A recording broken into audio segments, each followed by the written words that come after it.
Hay una forma de mirar el tiempo que no lo ve como una línea de avanzar sin volver atrás, sino como un latido que se repite, como una respiración inmensa en la que todo nace, crece, se transforma, se oscurece y vuelve a comenzar.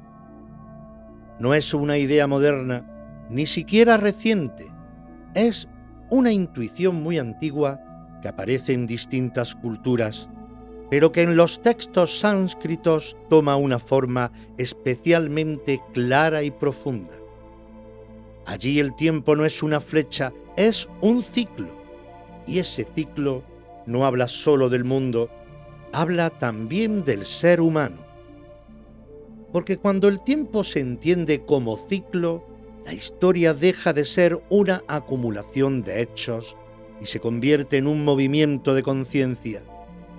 No se trata solo de lo que ocurre fuera, sino de cómo el ser humano se relaciona consigo mismo en cada etapa. Hay momentos de claridad, momentos de separación, de fragmentación y otros de olvido. Y cada uno de esos momentos forma parte de una misma respiración. A esas grandes etapas del tiempo, los antiguos los llamaron yugas. La palabra yuga en sánscrito significa edad, era, periodo, pero también sugiere algo más profundo, un estado del mundo y del ser humano al mismo tiempo. No es solo una época histórica, es una forma de vivir la conciencia. Por eso los yugas no describen únicamente lo que ocurre fuera, describen también cómo se siente la vida dentro de cada etapa. Según esa tradición, el ciclo completo se divide en 4 edades que se suceden siempre en el mismo orden, como si fueran las estaciones de una misma realidad. Primero aparece la edad de la verdad, donde todo está en equilibrio. Después llega una ligera separación, donde la unidad empieza a diferenciarse. Más tarde surge la fragmentación, donde la dualidad se vuelve dominante. Y finalmente aparece la etapa más densa, donde el recuerdo queda oculto y la conciencia parece alejarse de sí misma. Estas 4 edades son Satya Yuga, Treta Yuga, Dvapara Yuga y Kali Yuga. 4 momentos distintos de una misma respiración. 4 formas de vivir la relación entre el ser humano y su propia conciencia.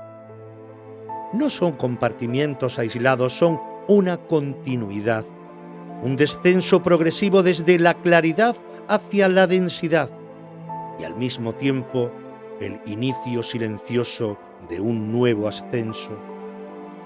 Y lo más interesante de todo esto no es solo que los antiguos hablaran de estas edades, es que al escucharlas, algo dentro parece reconocerlas.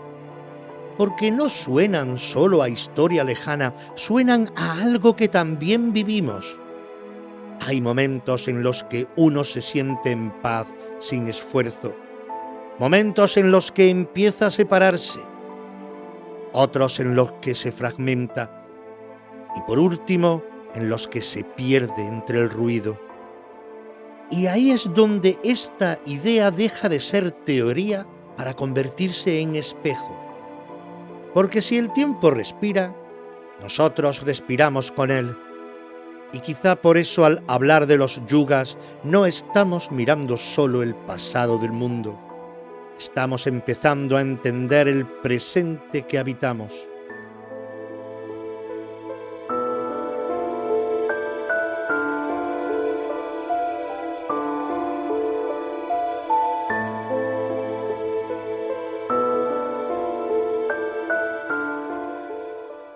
Escuchas Reflejos del Alma, un viaje introspectivo donde exploramos quiénes somos, de dónde venimos y a dónde vamos. Cada episodio es una oportunidad para despertar y evolucionar mientras identificamos las distracciones que nos desvían del camino. Con este que os habla, Eloy López.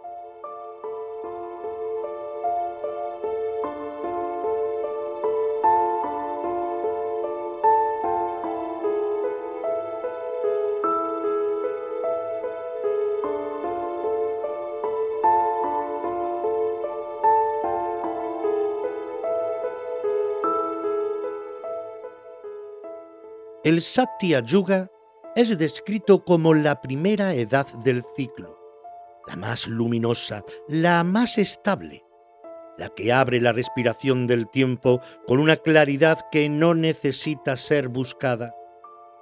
Según la tradición, su duración es la mayor de todas, 1728 años, no como un número para calcular calendarios, sino como una forma de expresar que esta etapa representa la plenitud, el momento en el que todo está en equilibrio antes de que comience cualquier separación. En el Satya Yuga, el Dharma está completo.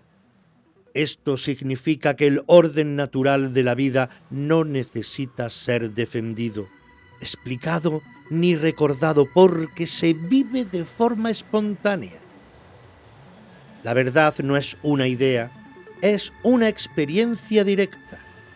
No hay contradicción entre lo que se es y lo que se vive. No hay distancia entre la conciencia y la acción. Todo se mueve con una coherencia que no requiere esfuerzo. El ser humano en este estado no vive dominado por el ego, no porque el ego no exista, sino porque no ocupa el centro. La identidad no se construye desde la separación, sino desde la unidad. No hay necesidad de compararse, de imponerse, de acumular, porque no hay sensación de carencia. La vida no se experimenta como algo que falta, sino como algo que ya está completo. Por eso, en el Satya Yuga no hay conflicto interno. Las decisiones no nacen de la duda constante, sino de una claridad natural. No significa que no haya movimiento o experiencia.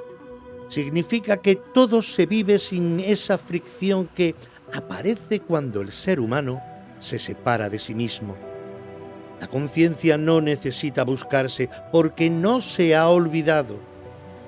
Los textos antiguos describen esta edad como una etapa donde la conexión con lo divino es directa, no en el sentido religioso que hoy entendemos, sino como una percepción natural de la unidad. No hay intermediarios, no hay doctrinas, ni sistemas complejos para alcanzar lo espiritual, porque lo espiritual no está separado de la vida cotidiana. Y si esto parece lejano, casi imposible, es porque lo estamos mirando desde nuestra forma actual de vivir. Pero el Satya Yuga no solo puede entenderse como una edad del mundo, también puede reconocerse en pequeños momentos de nuestra propia experiencia. Instantes en los que no hay conflicto, en los que no hay búsqueda, en los que todo parece estar en su sitio sin necesidad de intervenir. Ese instante en el que estás en silencio y no necesitas pensar. Ese momento en el que sientes paz sin motivo. Esa claridad que aparece cuando no estás dividido por dentro. Aunque dure poco, ahí no hay separación. Ahí todo encaja sin esfuerzo. Eso es lo que representa el Satya Yuga en esencia. No solo una edad antigua, sino el estado en el que la conciencia vive en unidad consigo misma. Un punto de partida donde el ser humano no necesita recordar quién es, porque aún no lo ha olvidado.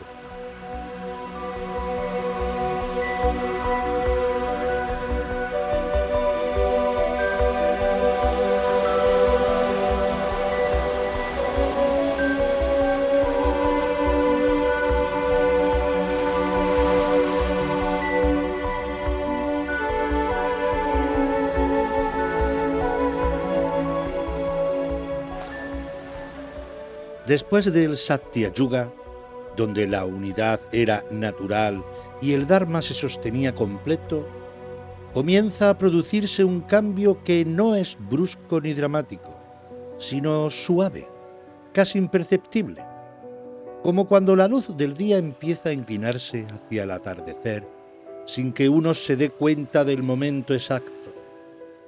A esta segunda etapa los antiguos lo llamaron Treta Yuga, la edad en la que la unidad empieza a diferenciarse y el ser humano comienza a experimentar la dualidad.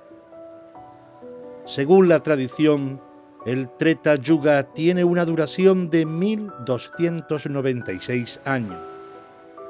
Como siempre digo, no es una cifra pensada para ser medida con precisión histórica, sino una forma simbólica de indicar que esta etapa sigue siendo larga, estable y todavía muy cercana a la claridad original, aunque ya no es plena. El Dharma, que en el Satya Yuga estaba completo, comienza a reducirse ligeramente. No desaparece, sigue siendo fuerte, sigue guiando la vida, pero ya no es absoluto. Se abre un pequeño espacio donde la conciencia empieza a experimentar la separación. En el Treta Yuga surge la dualidad, no como conflicto, todavía, sino como diferenciación. El ser humano comienza a percibirse como individuo, como alguien distinto del todo. Aparece el yo, todavía suave, en equilibrio, pero ya presente. Esta diferenciación permite la experiencia individual, el desarrollo personal, el inicio del camino propio. La unidad ya no es inconsciente, empieza a convertirse en algo que se reconoce. Esta etapa no representa una caída, sino una transición. La conciencia sigue siendo elevada, la conexión con lo esencial sigue viva, pero ya no es automática. El ser humano empieza a interpretar, a organizar, a estructurar. Aparecen las primeras formas sociales más definidas, las primeras jerarquías, los primeros intentos de comprender la realidad desde la experiencia individual. La espiritualidad que en el Satya Yuga era vivida directamente, comienza aquí a tomar forma, no porque se pierda, sino porque empieza a necesitar ser transmitida. Aparecen señales, símbolos, formas de recordar lo que antes no hacía falta recordar. La sabiduría sigue presente, pero ya no es evidente para todos. El ego en esta etapa no domina, pero ya existe como centro de identidad. El ser humano empieza a definirse, a diferenciarse, a construir su percepción del mundo desde sí mismo. No hay todavía lucha interna fuerte, pero sí aparece la posibilidad de elegir y con ella la posibilidad de equivocarse. Esa posibilidad es nueva y marca el inicio del aprendizaje consciente. Si se observa desde nuestra experiencia actual, el Treta Yuga puede identificarse simbólicamente con el momento en el que el ser humano empieza a sentirse separado, pero aún conserva una conexión profunda con lo esencial.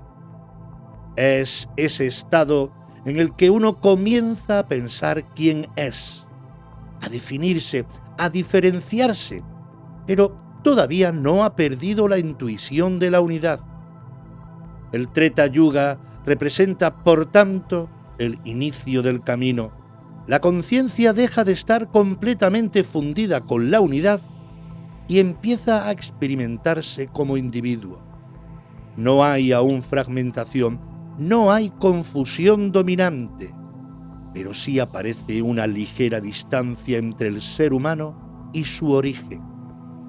Esa distancia, al principio pequeña, es la que abrirá el paso a la siguiente etapa del ciclo, donde la dualidad dejará de ser solo diferenciación para convertirse en división.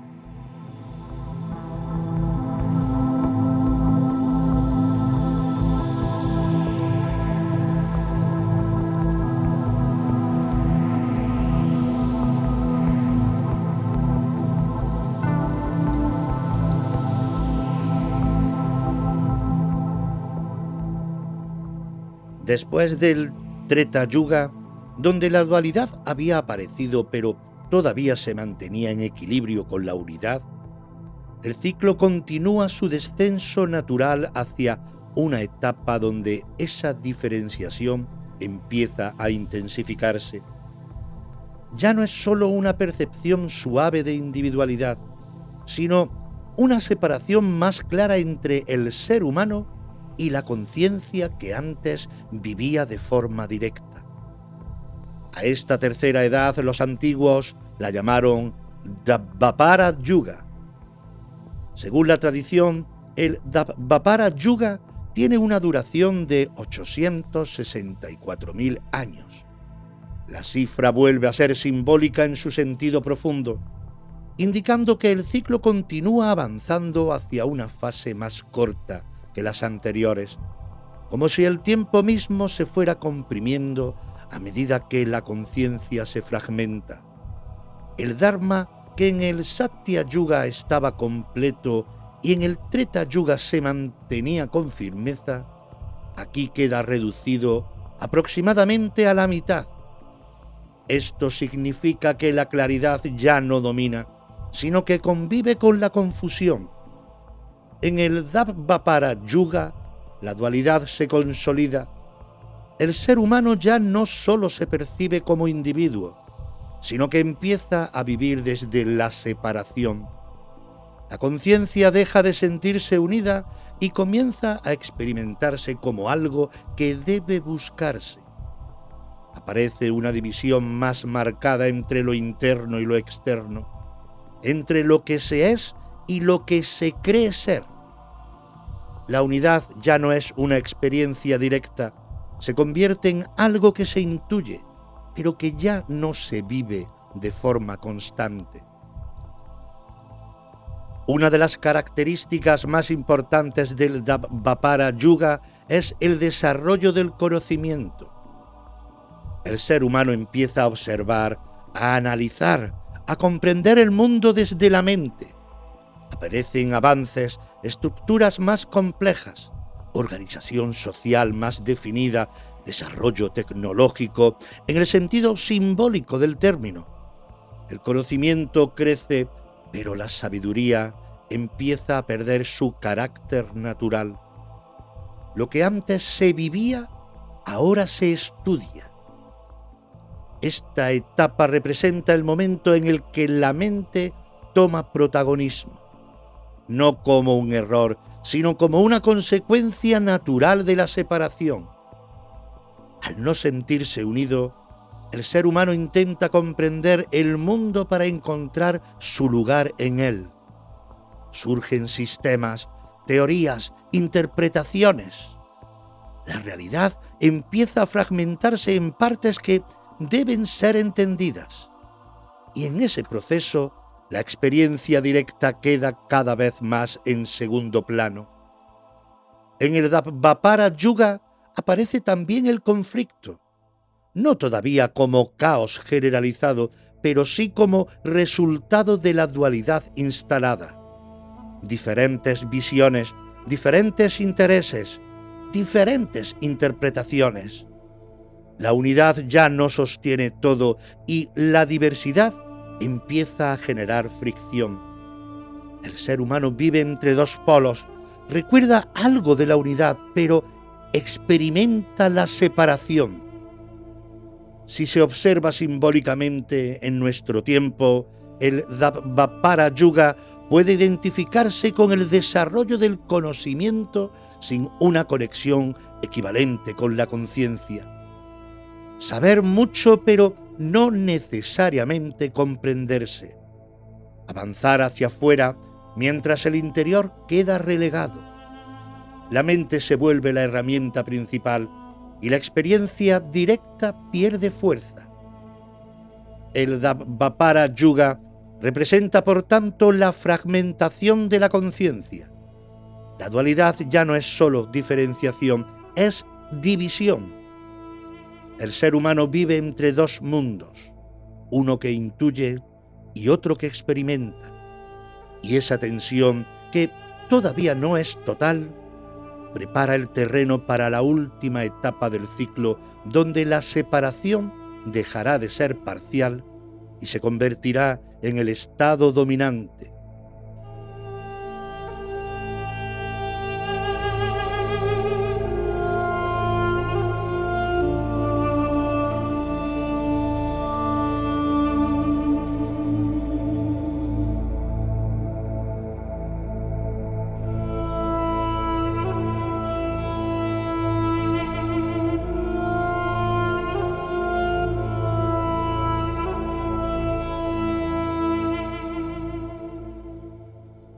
Después del Dvapara Yuga, donde la conciencia ya estaba fragmentada y la dualidad se había convertido en la base de la experiencia humana, el ciclo continúa su descenso hasta alcanzar su punto más denso.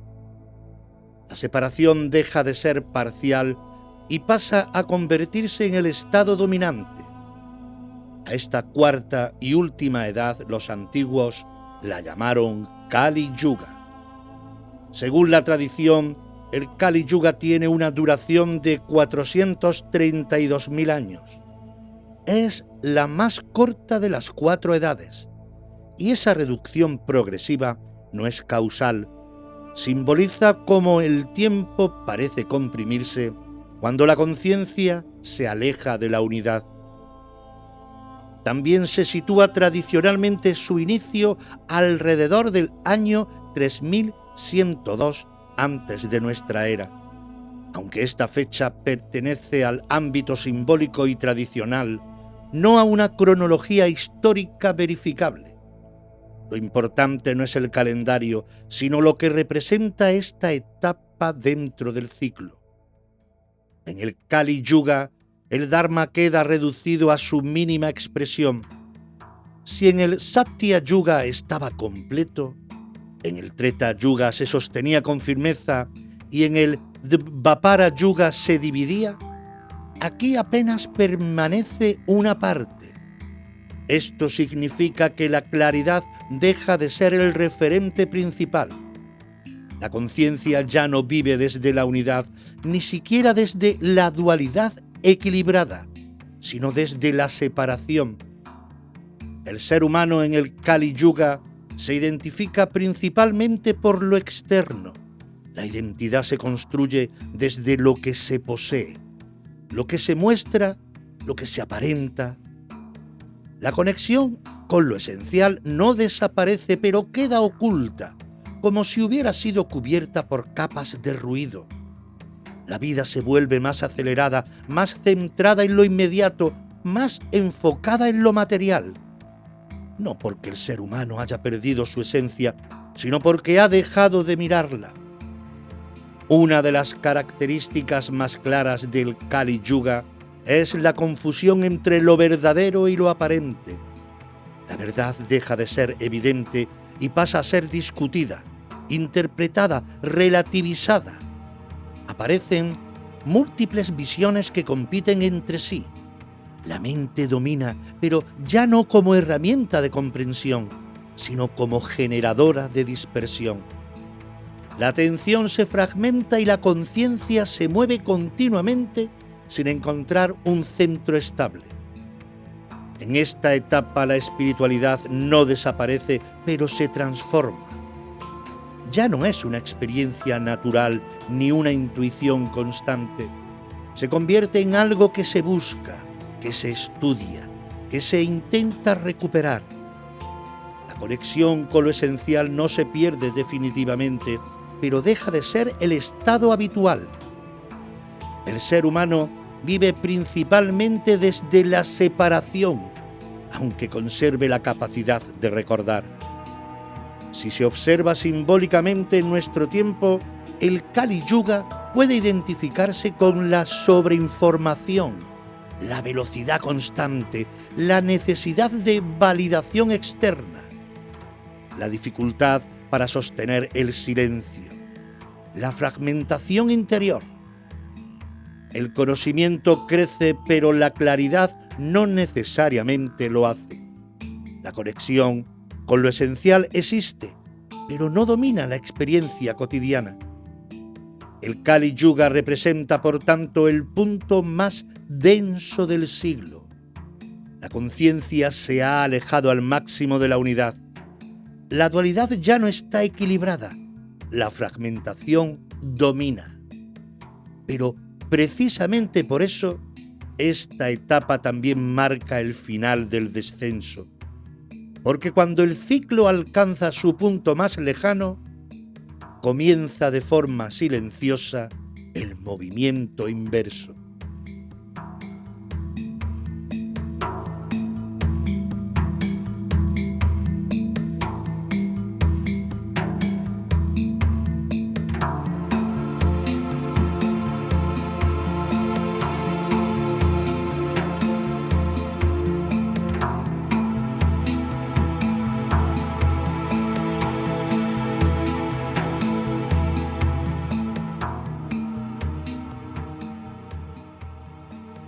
Antes de seguir profundizando en el Kali Yuga, hay algo que merece ser aclarado con calma, porque ha aparecido varias veces y sin entenderlo bien, parte del sentido puede diluirse. Esa palabra es Dharma. No es un concepto complicado, pero sí profundo, y cuando se comprende, todo lo anterior empieza a encajar de una forma mucho más clara. El Dharma, en su sentido más simple, es el orden natural de la vida. No una ley impuesta desde fuera, sino la coherencia interna que sostiene todo cuando cada cosa ocupa su lugar. Es la armonía que surge cuando el ser humano vive alineado con lo que es, cuando piensa, siente y actúa sin dividirse. No es una norma moral ni un mandamiento, es más bien una forma de estar en equilibrio con la realidad. Cuando el Dharma está presente, la vida fluye con naturalidad. No significa que no haya dificultades, sino que incluso en medio de ellas hay claridad. El ser humano no se siente dividido, no vive en contradicción constante. Hay una sensación de coherencia que no necesita ser explicada. Esa coherencia es el Dharma. Pero cuando eso se pierde, cuando esa coherencia se oculta, aparece otro concepto que también ha acompañado estas enseñanzas desde el principio: el karma. Y aquí es donde ambos términos se entienden mejor juntos. El karma no es un castigo, ni una deuda moral como a veces se interpreta. Es simplemente la consecuencia de la separación. Cuando el ser humano deja de actuar desde la coherencia, sus acciones generan desequilibrio, y ese desequilibrio produce efectos. Podría decirse que cuando hay Dharma, el karma no se acumula, porque no hay contradicción interna. Las acciones nacen desde la claridad y se resuelven con naturalidad.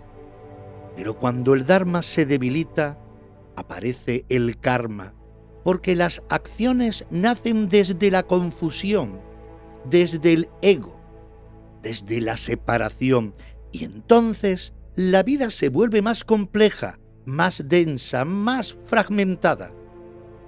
No son dos fuerzas enfrentadas, son dos estados distintos de la conciencia. El Dharma representa la coherencia. El karma representa la consecuencia de la incoherencia. Cuando uno está presente, el otro pierde fuerza. No como premio o castigo, sino como simple equilibrio natural. Y visto así, los yugas empiezan a cobrar aún más sentido. En el Satya Yuga, el Dharma está completo y por eso el karma es mínimo. En el Treta Yuga, el Dharma se reduce un poco y empiezan a aparecer las primeras consecuencias de la separación. En el Dvapara Yuga, el equilibrio se divide y el karma se vuelve más evidente. Y en el Kali Yuga, donde el Dharma queda reducido al mínimo, el karma domina la experiencia humana. Pero aquí aparece algo muy interesante, porque esta descripción no solo parece hablar de un ciclo cósmico, también recuerda a la propia historia humana. Hubo épocas donde la vida estaba más conectada con la naturaleza, donde el ritmo era más lento, donde la coherencia era más sencilla. Después llegaron estructuras más complejas, separación, desarrollo del conocimiento, expansión y finalmente una etapa donde la velocidad, la fragmentación y la desconexión se volvieron dominantes. No hace falta forzar demasiado la comparación para intuir la similitud, no como una prueba científica, sino como una intuición que resuena. Como si aquello que se describía hace miles de años no fuera una fantasía, sino una observación profunda de cómo evoluciona la conciencia humana. Y ahí es donde esta enseñanza deja de parecer un relato antiguo y empieza a sentirse como un espejo, porque si el Dharma se ha reducido, si el karma se ha intensificado, si la separación domina, entonces la descripción del Kali Yuga no suena lejana, suena actual, no como una afirmación absoluta, sino como una invitación a mirar, a observar si realmente vivimos en un tiempo donde la coherencia es más difícil, donde la dispersión es constante, donde el ser humano parece haber perdido su centro. Y si esa observación encaja, entonces la enseñanza deja de ser teoría y se convierte en reconocimiento. Desde el arco y la flecha hasta la era nuclear, la evolución humana ha sido fascinante y continua. Hemos cambiado herramientas, hemos transformado el mundo, hemos multiplicado el conocimiento, pero lo esencial sigue siendo lo mismo. La conciencia que usa el arco es la misma que activa el átomo. La diferencia no está en la capacidad, está en la intención. Y ahí es donde encajan los yugas en una sola idea. No es la evolución tecnológica lo que define las edades, sino la coherencia con la que el ser humano utiliza lo que sabe. Continuará.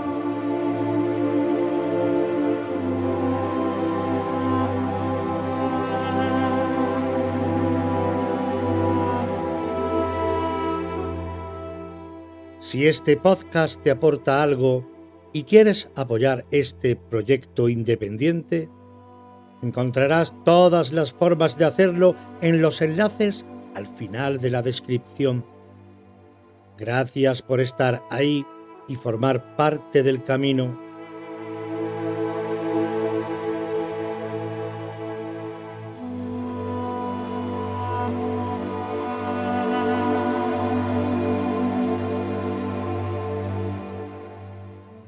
Y si hoy hemos mirado hacia adentro, también te invito a mirar hacia atrás, porque la historia no está hecha solo de fechas y nombres, también está hecha de almas que caminaron antes que tú.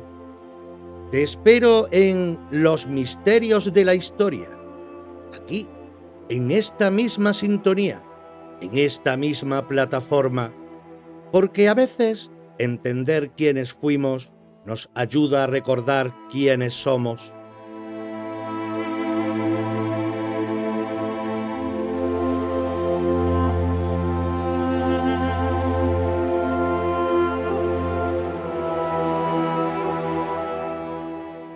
Este podcast y todos los creados bajo los sellos Reflejos del Alma y Los Misterios de la Historia son propiedad intelectual de la Asociación Cultural Reflejos del Alma, ACRA. Su producción, creación y realización corresponden íntegramente a dicha asociación.